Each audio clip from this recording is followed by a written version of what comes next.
আসসালামু আলাইকুম সম্মানিত দর্শক। আজকের পর্বে তৈরি করে দেখাচ্ছি পাকা আমের ফালুদা রেসিপি। মধু মাসে আম দিয়ে হরেক রকমের রেসিপি তৈরি করবেন না, সেটা কি হয়? যারা একদম ভিন্ন স্টাইল এবং স্বাদে ফালুদা খেতে চাচ্ছেন, তারা চাইলে একবার এই ফালুদাটি সার্ভ করে দেখতে পারেন। এখানে আমি 2 টেবিল চামচ তোকমা দানা নিয়েছি। এরপর 4 টেবিল চামচ পানি দিয়ে এগুলোকে ভিজিয়ে রেখে দেব 10 মিনিটের জন্য। যারা তোকমা দানাটা খেতে পছন্দ করেন না, তারা চাইলে এই তোকমা দানার পরিবর্তে সিদ্ধ সাবুদানাটাও নিতে পারেন।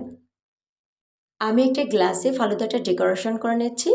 আপনি চাইলে যে কোনো ধরনের গ্লাস, জার অথবা বাটিতে খুব সুন্দর করে ফালুদাটা সার্ভ করতে পারবেন।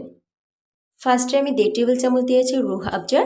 এরপর যে তোকমা দানাটা ভিজিয়ে রেখেছিলাম সেটাকে দিয়ে দিলাম।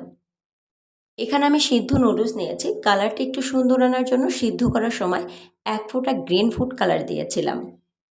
রঙটা একদমই অপশনাল।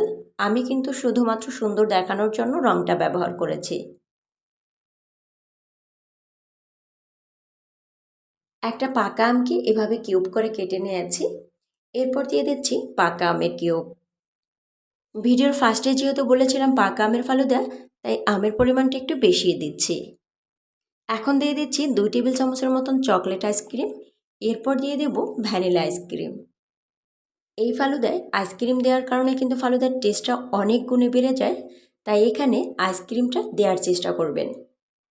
এখন উপর দিয়ে 1 টেবিল চামচের মতন রুয়াবজা দিয়ে একটু গার্নিশ করে নিচ্ছি। এই সুন্দর রেসিপিটি বাসায় একবার ট্রাই করার অনুরোধ করছি। আপনারা দেখছিলেন দিলশাহা রাজ ওয়ার্ল্ড। এরকম সুন্দর, সহজ এবং সুস্বাদু রেসিপি পেতে অবশ্যই দিলশাহা রাজ ওয়ার্ল্ডের সাথেই থাকবেন। ভিডিওটি ভালো লাগলে একটি লাইক করবেন আর চ্যানেলটিতে সাবস্ক্রাইব করে পাশে থাকার আমন্ত্রণ করছি। আল্লাহ হাফিজ।